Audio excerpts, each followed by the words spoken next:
On today's Locked On Bucks, we continue our look back at the individual performances from last year, and we have fallen on perhaps the most polarizing of those players. It is the Khris Middleton show. We already did the Khris Middleton appreciation show. I can't guarantee some of that won't bleed over into this, but a look back at Khris Middleton's season a year ago. We get into it on Locked On Bucks.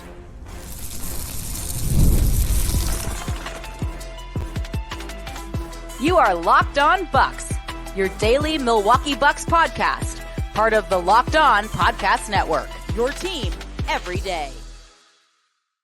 Welcome into Locked On Bucks. I'm Justin Garcia, joined by Camille Davis. You can hear my work on the Bucks Radio Network. You can find Camille on the Technical Foul podcast, the Pack a Day podcast, and soon to return the Carry the G in MKE podcast as well. We both thank you for making Locked On Bucks your first listen every day. We're free and available wherever you get your podcasts and viewable on YouTube as well. Part of the Locked On Podcast Network, your team every day. Today's Locked On Bucks is sponsored by LinkedIn Jobs. They help you find the most qualified candidates you want to talk to faster. Post your job for free at linkedin.com/lockedonnba. That is linkedin.com/lockedonnba to post your job for free.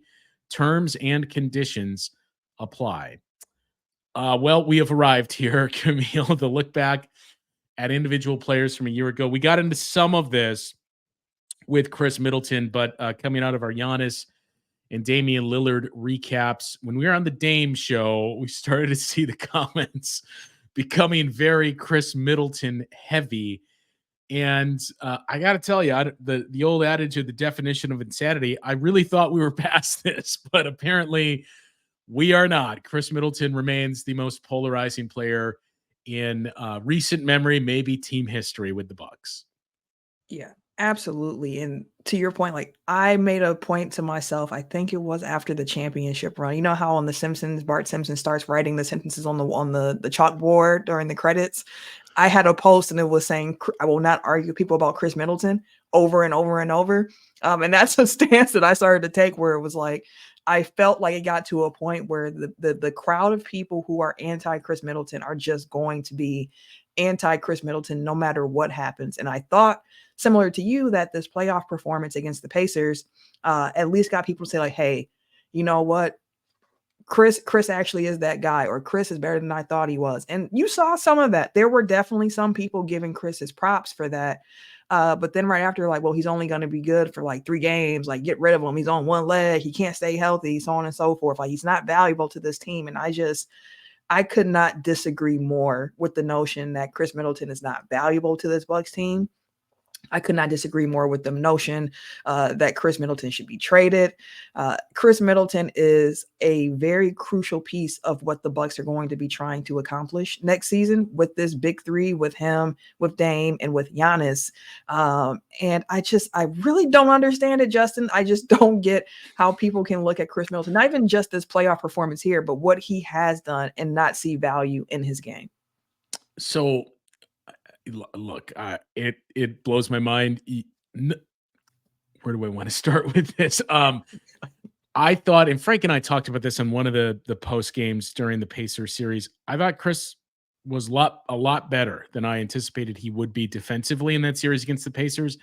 Now, the caveat to it is this: look, he's not the guy he was in 2015, 16, 17. None of us are. I've kind of equated it to Klay Thompson, where he still is a good team defender. He still has size. He still has physicality. But if you're asking him, hey, go stay with quicker guys on the perimeter, that's going to be a challenge for him. But I thought he held up pretty well. Like, if you're picking apart the Bucks' issues defensively in the season and in that series against the Pacers, Khris Middleton isn't where you're starting. That's not what held it all together and made the Bucks at times a bottom 10 or 5 defense this season. But there is regression there. And I think the injuries and age are a part of it. It's not to say he can't, again, fill that role and be a good team defender. It kind of leans on the conversation we had about Damian Lillard in that it just makes the other spots in the starting lineup all that more important. Yep. And again, why it was more head scratching, I suppose, to not to take this back to Griff and Malik, but that you put another offensive player in the starting lineup that was filled with offense that, you need defenders next to Damian Lillard, next to Khris Middleton that can offset some of those things that we just mentioned. So I don't get the Khris is washed. Khris is a bad defender. Is he an all defensive player? No. Is he above average? Maybe not. He might just be an average defender at this point, but depending on what's around you, average should be good enough. The offense is what makes up for Khris Middleton being an average defender. And if you are going to sit there and tell me that Khris Middleton looked washed throughout this season, and in the playoffs especially, I guess that's where the conversation ends, because I don't see what it is that you're viewing. You can gripe with the games played. You can gripe with some of those stretches where, again, prolonged absences, it took him some time to get going. That wasn't the case in the playoffs. We saw what he did in the playoffs. And I keep pointing to what he did with those minutes where he was essentially their backup point guard, leading the bench, running the offense and scoring. That's what stood out the most to me for Khris Middleton. And that piece of the season and the playoffs show you, okay, that's still there. And let's keep in mind too, he is your third option. And that changes a lot of this conversation, as you and I have talked about before. If Khris Middleton is your second option, and if it's Giannis, Khris, maybe Drew, somebody else, and you're more of a defensive-minded team, then I'm willing to listen to those conversations a little bit more. But the fact that that's not your team's makeup and that Khris is number 3 in that list makes it all the more ridiculous to me. Could not agree more. And that's one thing about the Dame acquisition that had me go like, oh, this is going to open up a lot for Khris Middleton. It's a little less on his plate to have to try to be that number 2 night in and night out, where more so you can kind of pick your spots, understanding that the shot died, a majority is going to go to Giannis, it's going to go to Dame, and then third in the pecking order is most likely going to be Khris Middleton. And there's an adjustment period within that as well. We've talked about how Dame has had to adjust, how Giannis has had to adjust, and Khris has to adjust as well in a different way. In a way that we talked about how Dame's not having the ball in his hands as much, Giannis isn't having the ball in his hands as much. But when you're that third guy, the sacrifices you generally have to take to make sure the ecosystem is working better, it normally falls on your shoulder. I look at the Miami Heat teams of old when it was the Beatles, and it was Chris Bosh who had to take that seat back. And if you had not seen Chris Bosh in Toronto, you're probably I don't get it. Like, it's just Chris Bosh, but like, some sacrifices had to be made on his part to make sure that the whole team flowed a bit better. Even D Wade made some sacrifices there in Miami. And you're seeing that in Milwaukee now as well, where guys have to figure out exactly what their roles are and how to sacrifice. And Khris Middleton is like a picture perfect type of guy who you would probably want to be your third option, because he is somebody who understands team context. Like, when he was out, one thing that he mentioned during the stretch of games where he had his really bad ankle sprain this season, and they're like, well, what do you think you bring back to the team? And he was like, there are a lot of guys who have to play out of their position with me out of the lineup. And I feel like I kind of come in and I help calm things. I can get guys in their position. I can play make. I can score when needed. Like, just the IQ. And you saw that especially in the playoffs against the Pacers when he was like the lead guy out there, especially when Dame went down, where you're seeing him direct offense. He's telling guys, no, you get over here, you move here. Even when he didn't have the ball in his hands, he's directing traffic, and just based on what he sees. And it's so valuable to have a guy who's selfless and also understands, like, I need to get my teammates involved. I'm just trying to make the right play. I'm not trying to force it. And even yet and still, with that being said, like, Khris Middleton had a pretty decent year, just given the injuries and given him trying to find his place on this team. And we still haven't quite seen that because, as we've mentioned, we only saw 6 full games with Khris and Dame and Giannis together under Doc. So how that might even look next season, we'll have to see. Yeah, and look, I think everybody's going to point to the games played. It's unavoidable, and at this point, I mean, I've tried to defend. Look, I don't think Khris is injury prone per se. I think he's had a lot of bad luck, but when it's as constant as it's been the last 3 years, I mean,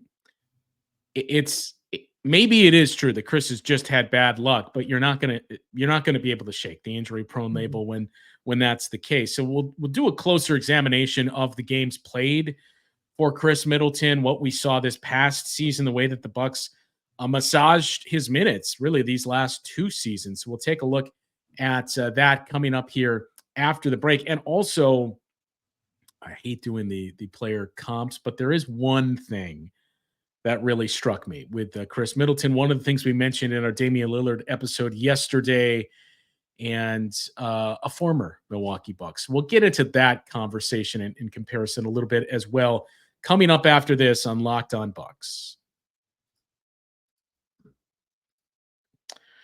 Well, when you're hiring for small businesses, you want to find quality professionals that are right for the role. That's why you have to check out LinkedIn Jobs. LinkedIn Jobs has the tools to help find the right professionals for your team faster and for free. LinkedIn isn't just another job board. They have a vast network of more than 1 billion professionals, which makes it the best place to hire. It gives you access to professionals you can't find anywhere else. LinkedIn does all of that while making the process easy and intuitive. Hiring is easy when you have that many quality candidates. So easy, in fact, that 86% of small businesses get a qualified candidate within 24 hours. And LinkedIn knows that small businesses are wearing so many hats and might not have the time or resources to hire. So LinkedIn is constantly finding ways to make the process easier. They even just launched a feature that helps you write job descriptions, making the process even easier and quicker. 2.5 million small businesses use LinkedIn for hiring, and you should do the same. Post your job for free at linkedin.com/lockedonnba. That's linkedin.com/lockedonnba to post your job for free. Terms and conditions apply. And if you find yourself reaching for the remote while you're watching ESPN or Fox Sports all day, having to constantly turn down the volume, that is the sign that it's time to make the switch to Locked On Sports today. It is a free 24/7 sports streaming channel programmed for you every day to bring you the biggest stories without all the volume. Locked On Sports Today brings you can't-miss analysis, opinions, and news. It streams 24/7 on YouTube or the free Amazon Fire TV channels app, part of the Locked On Podcast Network, your team every day. Camille, we mentioned it's unavoidable to get into the games played discussion with Khris. He played 55 games last season. So he just missed all NBA awards and individual honors by a dozen games, but 55 games. Look, I thought we were here when we saw the results, or his performance, I should say, in the first round series. But it did seem like, especially after game 3, we started to hear more and more of, okay, if the tax is 55 games, Khris is going to play 2/3 of the regular season, and we get this in the playoffs, I'm fine with it. The further removed we are from the playoffs, that seems to have dissipated. But just taking a look back at his last handful of seasons, 55 games last year, I'm really curious if what we saw last year is going to be the norm, that maybe Khris is just does not play in night 2 or night 1 of the sets of a back-to-back moving forward. The 22-23 season is when he played 33 games, that again coming off of multiple procedures. The year prior to that, played 66 games, and again, coming off of more rehab in the offseason and coming off of an appearance in the Olympics. The year prior to that, the Bucks won the championship. He missed 4 games, and the year prior to that, 19-20, played 62 out of what I think was a 73-game schedule for the Bucks. Every year before that, he was as durable as it gets. 82 games, all 82 his first year with the Bucks in 13-14. 79 games in 14-15, 79 in 15-16. 16-17 is where he came back from that hamstring injury, which was a nasty injury, torn off the bone, and played 29 games. The year after that, all 82 games. After that injury went back then, 8 years ago, we were already having the conversations of how long is this going to take him to rehab? What's he going to look like? he played all 82 games after that. So my point in pointing all this out, in Bud's first year, 77 out of the 82 games. My point in all of this is that, to me, is why I have a hard time saying he's injury prone. He's run into bad luck. Now, does your luck multiply, bad luck multiply with injuries as you get older? Sure. And that is part of it. But I mean, he slipped on a wet spot in a game against the Chicago Bulls. He came down on Kevin Durant's foot in a game against the Phoenix Suns. These aren't the injuries you would point to that just say, man, this guy just can't stay healthy. Fine. That last part, I know Bucks fans do, but it's not like every single game there's a soft tissue issue or something like that. He has legitimately run into bad luck. He has, and it's unfortunate. Like, it's unfortunate. Somebody might try to be like, oh, well, you could say that, Greg Oden had bad injury luck. And it's like, okay, I hear you on that. But with Khris Middleton, here's the thing. We've talked about the back-to-backs before, and I've said I don't care if he plays on second nights of back-to-backs throughout the regular season, because come playoff time, there are no back-to-backs. I could care less. Like, whatever you need to do to make sure that come playoff time, he is playing his best. He feels the best that he can at that time of the year. Like, I'm here for it. And one thing I think is going to be important for Khris this particular offseason, coming off of a year where, as you mentioned, he played 55 games. He had the extended injury sideline with the ankle. The offseason, just having time to really work on your game, work on your body, figure out how you're going to improve. Because if you take a look back through the years, like, this is going to be the first complete offseason for Khris Middleton since the 18-19 season. Because if you remember, the 2020 season was shortened thanks to the coronavirus and everything like that. And then it was the pause and you had the bubble and everything like that. After the championship in 21, right off to the Olympics. And I think he had like 50 days off in that time period there. And then 2022, he had the wrist surgery. He missed the first 20 games of that season. And then last year he had the knee surgery. So it's been a lot of rehab or shortened off seasons where you don't get time to work on your body.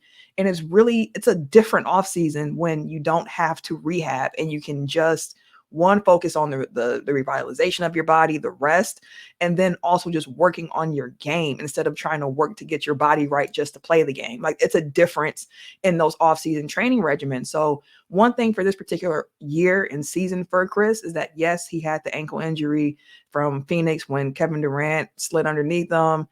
Get that he was out for an extended period of time with what he said was the worst ankle sprain of his entire life. Like, he's never had an ankle sprain like that one.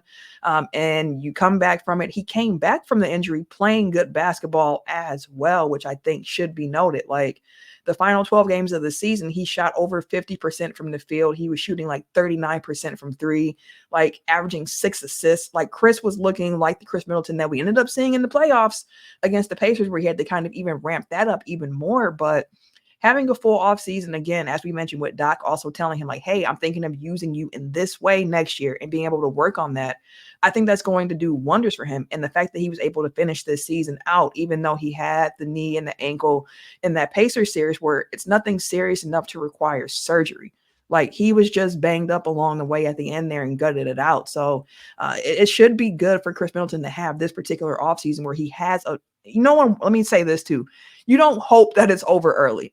You want to be playing into June, but now that you're not, it's actually probably going to be a benefit for Khris Middleton this offseason to kind of get ready for the next year. The other thing that I think is notable here is he had the second most possessions played, I should say, on the team of, if we want to say the big four, how would I describe this? So the four main guys of Giannis, Dame, Khris, and Brooke, with just one guy on the floor. Giannis had the most of those possessions, but Khris had the second most. So that's when we talk about he was the guy that was really structuring things. You mentioned the organization that he was bringing and calling out sets and plays in the playoffs. He was the guy that was tasked with doing that. And I think he gets lost in the shuffle a lot too. And we talk about how weird of a season this was with transition, not transition defense, especially, but the transition and changes with this team, the whole Giannis figuring out the pairing with Dame, piece, Giannis and everybody figuring out Adrian Griffin and then Doc Rivers and everything that came this team's way. A lot of times we just talk about the coaching changes in Giannis and Dame. We do not mention Khris Middleton at all. Mhm. And there were adjustments for Khris, as we said. You mentioned the Chris Bosh comparison. None of us spent time talking about that. If Khris was basically the number 2 guy, I know depending on who you asked, it was interchangeable. If it was Khris or Drew that was the number 2 guy offensively, Khris was the number 2 guy offensively. And he took a step back to be the number 3, which is a much bigger change than going from 1 to 2. You're still going to get a high volume of shots as the number 2 guy. As the number 3 guy, that's going to change, especially when 1 and 2 are Giannis and Damian Lillard. Right. And, you know, it goes back to the conversations that I've had with others about Khris through the years. And that is, if we go back to 2019, when this seemed like everything was starting to come to a head of Khris Middleton isn't good and you got to move on from him and they shouldn't re-sign him and find someone else. I mean, I awfully quiet, that contingency of fans that were suggesting just bring back Tobias Harris instead of Khris Middleton. But I keep landing on, look, is Jimmy Butler a better individual player than Khris Middleton? Yeah, probably, right? Like we saw what he did in the playoffs against the Bucks. Mhm. Klay Thompson, you would get those comps through the years. Sure. Would you rather have peak Klay Thompson than Khris Middleton? Yeah, alongside Giannis, I can see that. But my thing is all these names that you would and could mention. Okay, which one of these guys, maybe Klay Thompson is a bad example there, but which one of these guys is going to say, hey, this is Giannis' team. I'm fine with taking the scraps and whatever is left over. It does come down to fit. And he has been, as we've seen for a decade now, the perfect fit with Giannis in terms of his personality and his play type and his willingness to do whatever is needed and not hear a peep from Khris Middleton. I mean, give me a list of 5 guys that would have filled that role for the Bucks for as long as Khris Middleton has. Yeah, I can't. And that's part of his value. Like I say it often, like people think this is like NBA 2K where you can just kind of move things around, but chemistry is really important. That's also why I've said for a long time that Thanasis as the 15th guy on the bench doesn't bother me because of what he brings personality-wise, team chemistry-wise to the team, not just to Giannis, but to everyone around him. And Khris is one of those guys too, like just trying to think back while you were speaking of like, have I ever heard of anything of Khris Middleton being like upset or just pushing back? And the only thing I can think of is when Bud came in and he was like, stop taking as many mid-range jumpers. And Khris was like, but I'm good at those. Like, I like that. Like, I need a little bit more of that in my shot diet. But outside of that, I haven't heard anything about Khris Middleton like being a detriment to the team. Nothing but him trying to be that good teammate, bring people together. And also, again, we've talked about it before, and now with Dame, it's a different equation, but Khris Middleton, 4 years on this Bucks team, has been like the best shot creator on this team.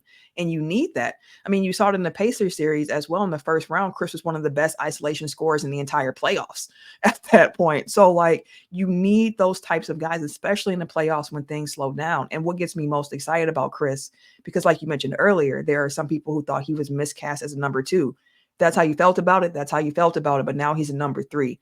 And what I'm excited to see next season is the ways that Giannis's and Dame's gravity can help open up the game for Khris even more on weak side actions, on second or third options on the floor. So like there is so much to like about what Khris Middleton brings to the table.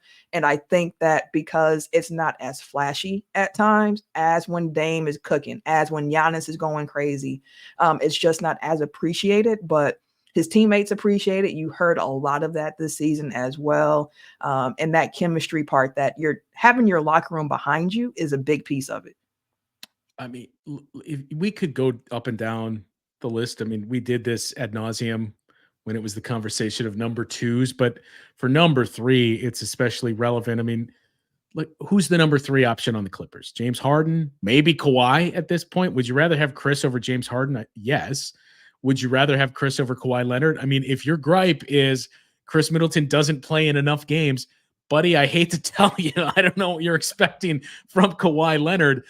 Just up and down the list, like you can find teams, and that look, that's ultimately potentially the flaw for the Bucks. Is a lot of these teams that we're talking about, their number 3 guy is maybe not so much a scoring guy. He's a two-way guy or just defense, especially.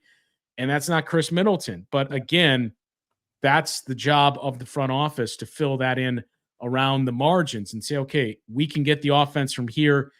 We know there's going to be probably more games where Khris and Giannis and Dame don't play because we just suffered through another postseason where we didn't have that full collection of guys. So we're going to cut down on those minutes or games. We might take a step backward even more in the regular season. Maybe we drop down to the 4 line because we're playing some younger guys. We don't have quite as much scoring. We're more of a defensive team, and we drop down to that 4 line.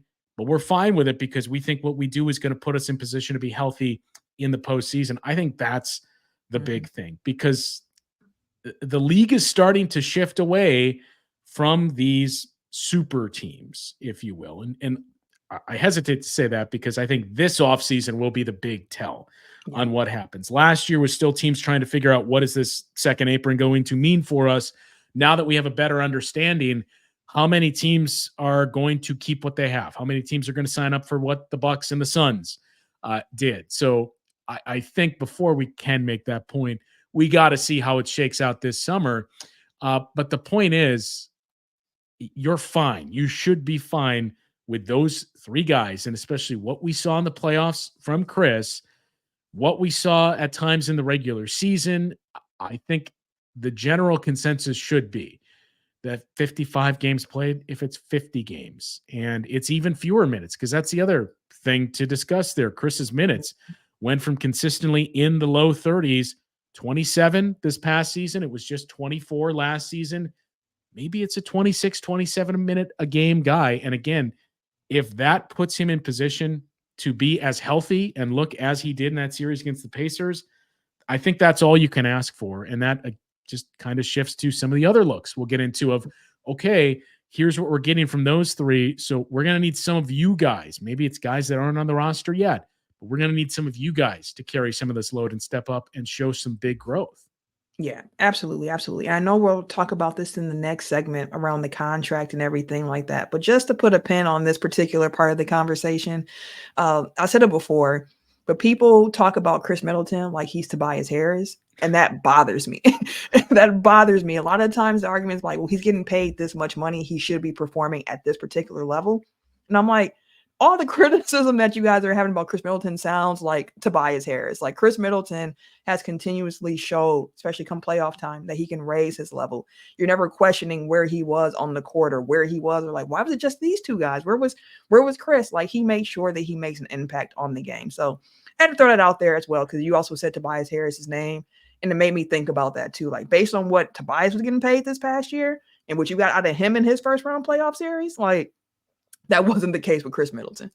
Tobias Harris, I mean, what was he scoreless in the elimination game? It was either that or game 5. He scored 54 points in that series against the Knicks, in a series where it was, okay, we need it, Tobias, because Embiid is scoring. He's clearly not 100%. He scored 54 points in 6 games in that series. He was outscored by Miles McBride, OG Anunoby, Dante DiVincenzo, nearly Bojan Bogdanovic, who missed half of that series, half the production as Tobias Harris. So, yeah, I mean, I just use that and same with you, because that was the name we heard the most in the summer of 2019. But it does get worse than Khris Middleton. That's basically the big takeaway. That is what we're here to tell you. So the contract is a big piece of it, and there are a lot of tree branches coming off that we will get into and discuss that coming up on the next segment here on Locked On Bucks.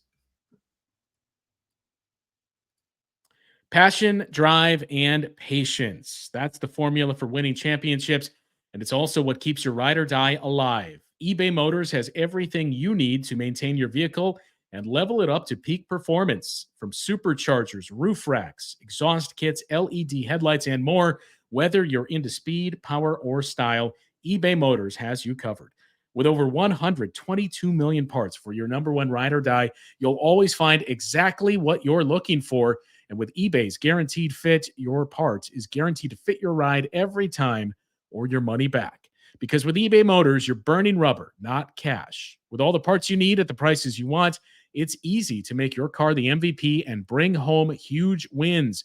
Keep your ride or die alive at ebaymotors.com. Eligible items only. Exclusions apply. eBay guaranteed fit only, available to U.S. customers. All right, the dreaded contract piece. So for Khris Middleton, he is under contract next season for $31.6 million. He then has the player option for $34 million next season. I'm going to be very curious. Look, a lot of it hinges on, number one, how successful are the Bucks this season and how does Khris Middleton look? But what he did last season to opt out, take a relatively team-friendly deal, he shaved off some money there. If it works next season, and if you see this pairing of Giannis and Dame, hey, this is finally what we were hoping for, I would assume that's the play for Khris Middleton and for the team to say, okay, maybe we won the title, maybe we fell just short. We think we can get there. We see some growth from some of these other guys. We made some other tinkers. So, Khris, how about you opt out of that contract and that $34 million number? What if we took it down to 29, 30, somewhere around there? Once again, every dollar is going to count in helping the Bucks. But I bring up the contract with Khris specifically because where we see dollar figures headed, I mean, if this is what you get as a reliable number 3 scorer, that's what he gave you in the postseason series, $30 million for that, great. I'll take that. But I think the interesting piece of this to me is when you look at the age, he's going to turn, I believe, 33 this offseason. Yep. He's under contract next year and the option the year after. There's another player that is, I believe, almost the same age as Khris, actually a year older than Khris, who is now under contract for 3 more years with a player option for the 27-28 season, and that's Jrue Holiday. And look, I get we haven't seen injury issues with Jrue Holiday. He's been pretty durable as it gets. But I don't know how that contract is going to age. Now, if you're going to say the same thing about Khris Middleton, fair. I think you have to point out the same with Jrue. It's not a question why the Celtics do this. They had to do it. And as we've seen in the league, you can move on from any contract.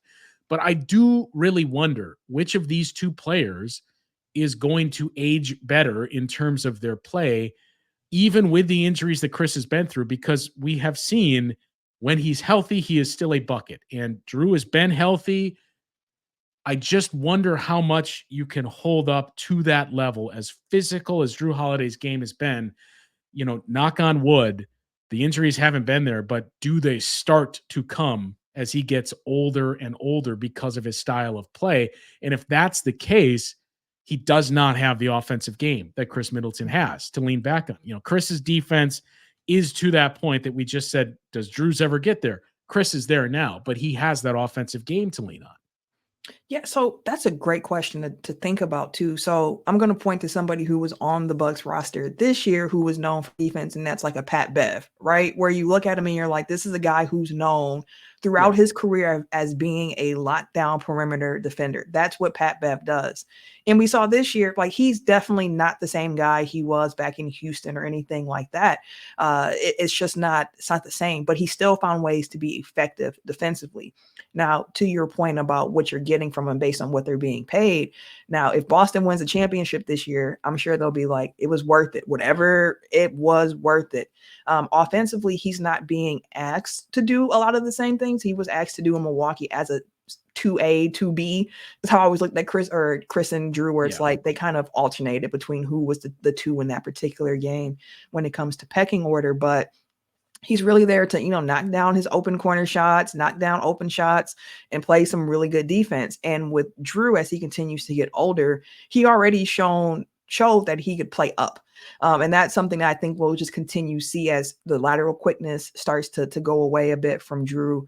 Is finding different ways to play him against bigger opponents as well. And as we saw with Pat Bev, you can still find ways to be effective on the perimeter, even as you start losing some of your lateral speed. If you already, you had that and you understand angles, you understand positioning, you understand exactly how the game's being called, which I think is important too, to know what you can and can't get away with in particular games. And for Khris Middleton, as he keeps getting older as well, I mentioned it before, but I'm interested in seeing looks with him at the 4 next to Giannis, or next to Giannis in particular, and just what that might look like, especially given how the NBA continues to change.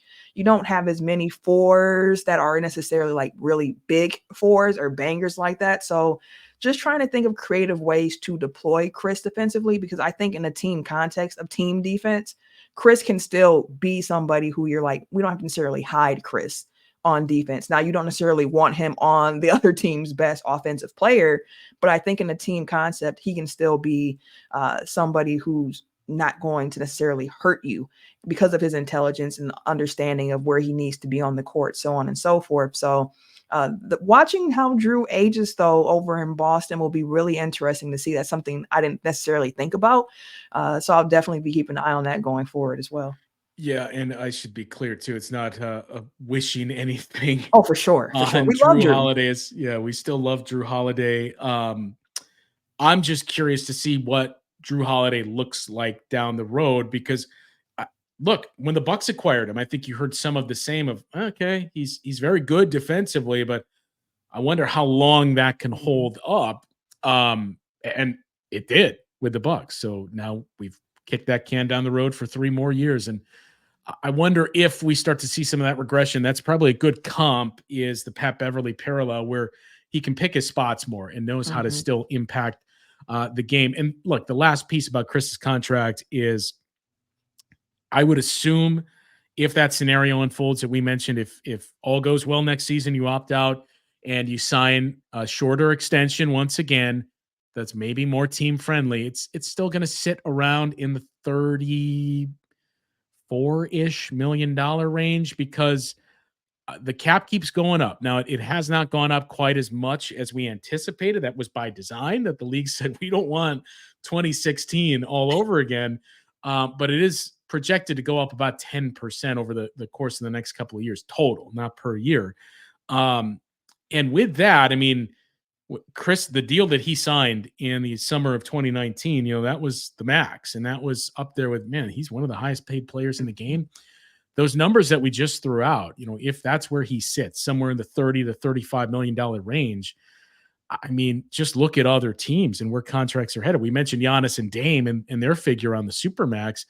Kevin Durant's at 50 plus million. So is Bradley Beal and Devin Booker. Jaylen Brown is in the 60 million, said he's going to be making within the next, I think it's 2 years that kicks in.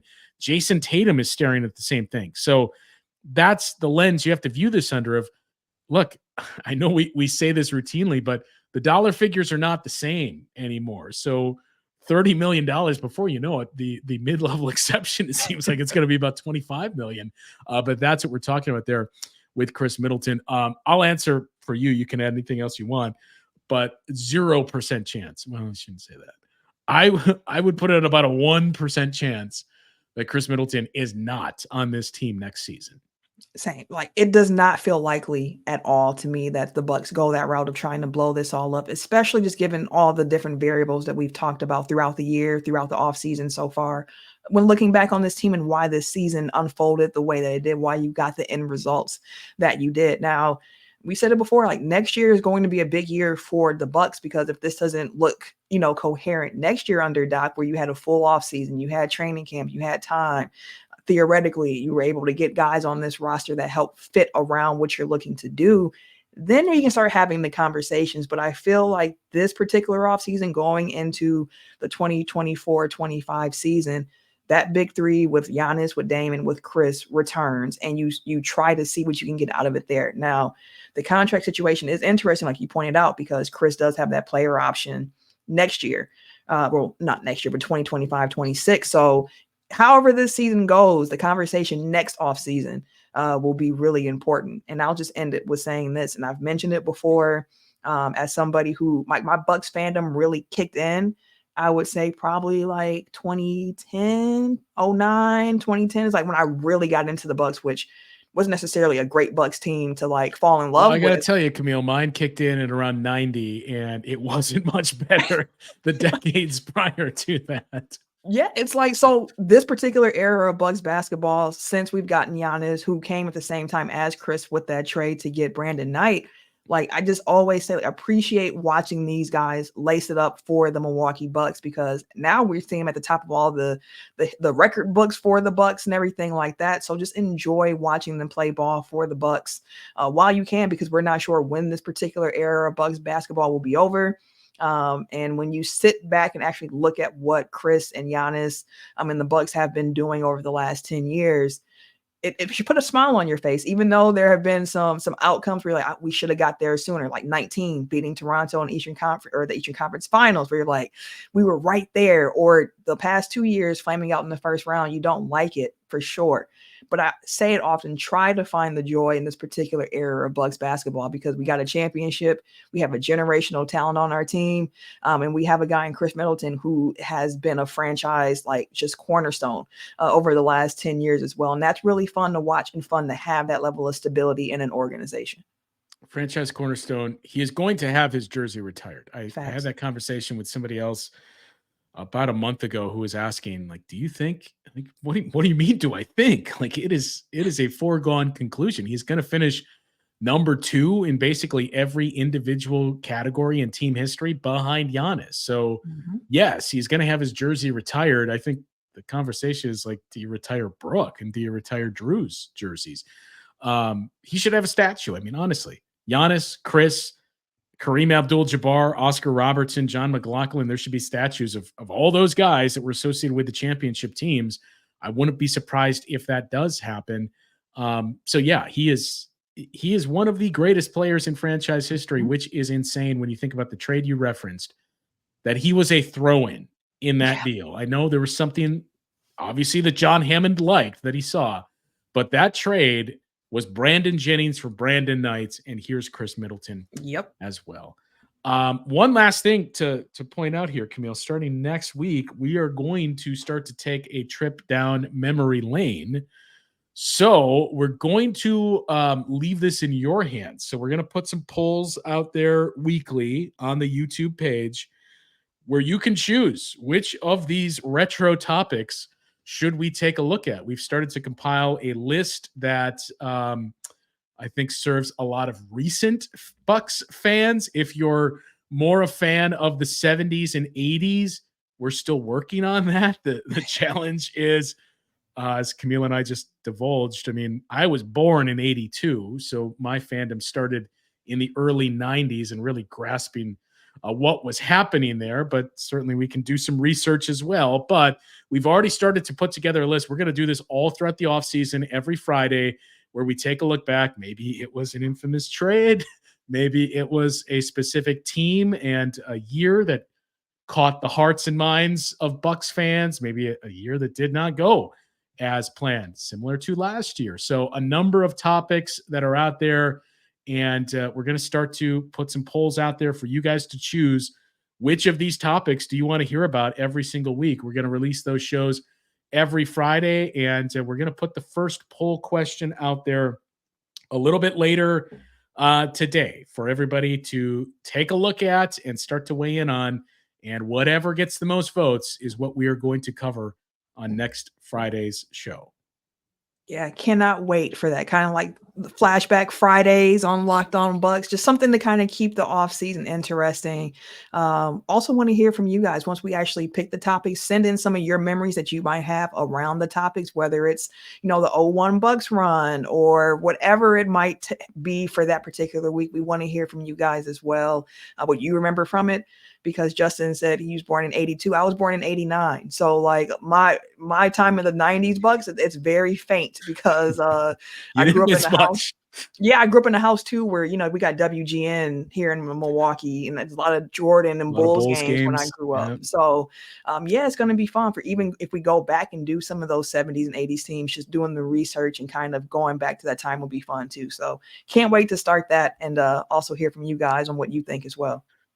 And I'll just say the Bradley Center is one of the options that is on there. I don't know if we'll put that on the first poll, but the Bradley Center is an option. If that wins, and we're talking about Bradley Center memories, I'm pretty confident I have a friend that will join us and share his favorite Bradley Center memories. So yes, Flashback Friday, and look for that poll. Well, by the time you hear this, it will already be out there. So if you're wondering what is this, that's what it is. But that's what we're going to start doing every single Friday. So be on the lookout for that. And if there's something that's missing, as Camille said, that you want, hey, you guys should cover this, then drop us a line with that one as well. That'll do it for today. We'll be back again next week to start to take a look ahead to our first flashback show. I think we're going to have another guest on to talk about some of the young Bucks. We'll continue to take an individual look there. And there's one piece of news we did not get to on today's show. Maybe we'll have some more developments with it over the weekend. But speaking of flashbacks, one of those members of those late 90s Bucks, could he be making a return to Milwaukee? There was an interesting report coming out from Mark Stein earlier today. So we'll get into that conversation next week on the show as well. For Camille, I'm Justin. Thanks for watching and listening. We'll talk to you once again next week on Locked On Bucks.